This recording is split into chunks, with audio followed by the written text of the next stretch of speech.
Today, we're looking at a blue black ink by Lamy. They're blue black. Now, as always, there's timestamps down below so you can skip around, but if you've got the time, I'd appreciate you checking out the entire video. And if you like blue black inks, there's a link to that playlist down in the description. Now, I'm Adam, and I'm an ink guy. I get inks, test them, and share the results with you. And in some of that testing, I like to standardize some of the writing samples. So the first three are always done on Clairfontaine, Tomoe River, and Rhodia paper. Let's take a look at that first one, 90 GSM Clairfontaine. We have no bleeding, no ghosting. The 1.1 has no feather spread, halo sheen, some shade. Look at how blue starts much lighter, gets darker. Black goes from darker to lighter to darker. Extra fine is in general a little bit lighter than the stub with no feather spread, halo sheen, some decent shading. Brown starts darker, gets much lighter at the N. Fox starts a little lighter, gets darker, but it's more noticeable like in Quick where it goes dark to light to dark. 12 seconds to dry.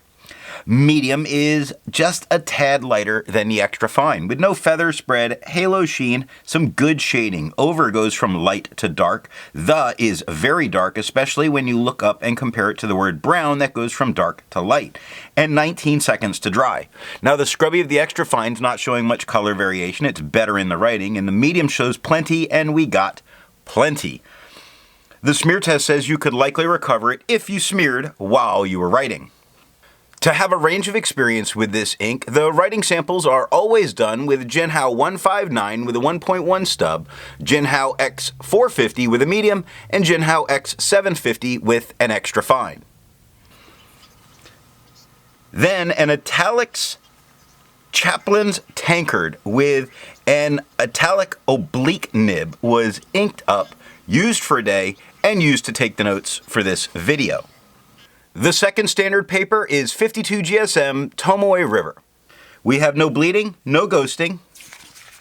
The 1.1 has no feather spread, halo sheen, or shade. The extra fine is the same tone as the stub, with no feather spread, halo sheen, no shade, 20 seconds to dry.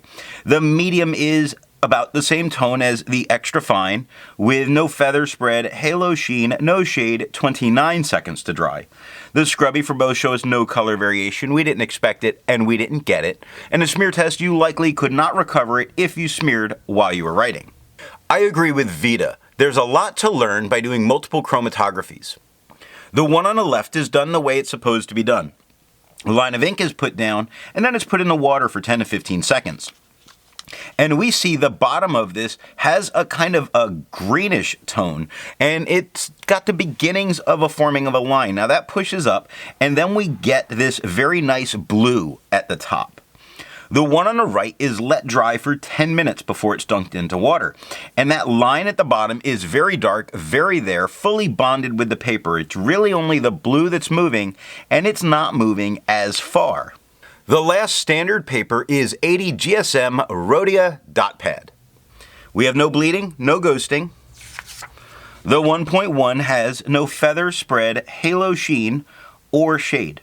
The extra fine is a tad lighter than the stub, with no feather spread, halo sheen, some nice shading that is going on. Look at Quick, the left side of the Q is darker than the rest of Quick until you get to the K where it's very dark. Brown starts a bit darker, works its way lighter. Lazy starts dark and works its way light, where dog is a nice light word in general, and 13 seconds to dry. Medium is the same tone as the extra fine, with no feather spread, halo sheen, very nice shading, brown going from dark to light, fox going from dark to light to dark, so nice. 19 seconds to dry. Now the scrubby for the extra fine shows much more color variation than the medium, although in the writing it's pretty good.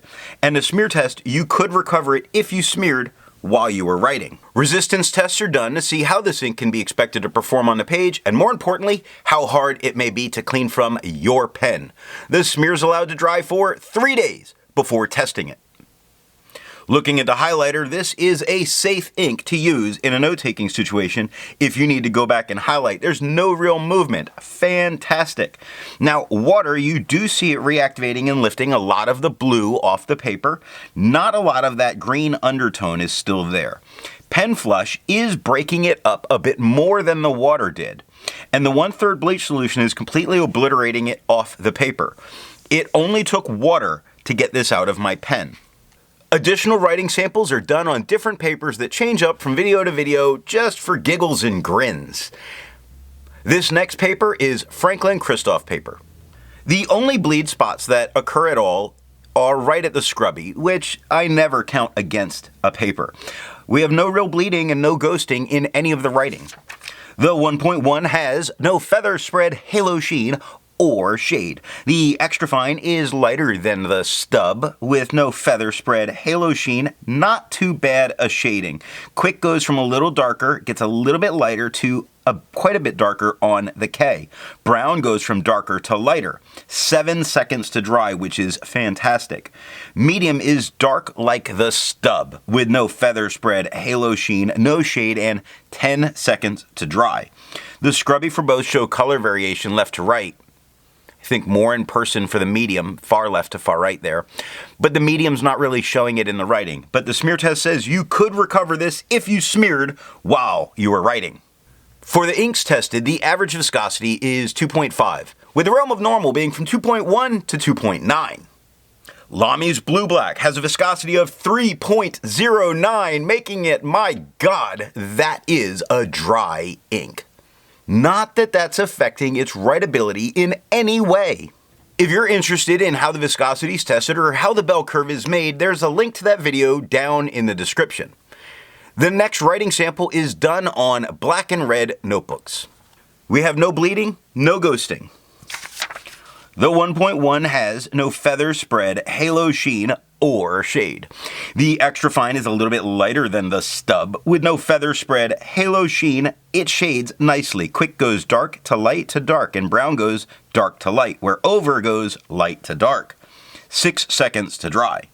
Medium is the same tone as the stub with no feather spread, halo sheen, no shade, 9 seconds to dry. The scrubbies, the extra fine shows some color variation, which we got. The medium showed none and we didn't get any. In the smear test, still, you could recover this if you smeared while you were writing.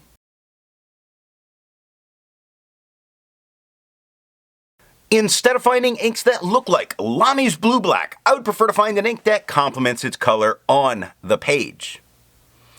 I went for a nice orange. I chose the Atramentis Michelangelo, the Ocher Yellow. If you would prefer a different complement color, then there's link to those playlists down in the description. So what do I think of Lamy's Blue Black?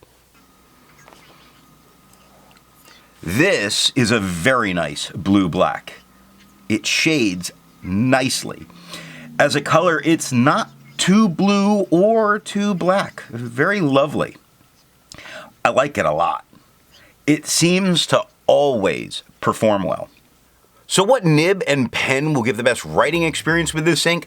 This is really a dealer's choice. This ink always looks good on the page and performs so well, especially if you're someone that enjoys blue-black inks. I hope you got something out of this video, and tomorrow we're going to take a look at Noodler's V-Mail Mandalay Maroon.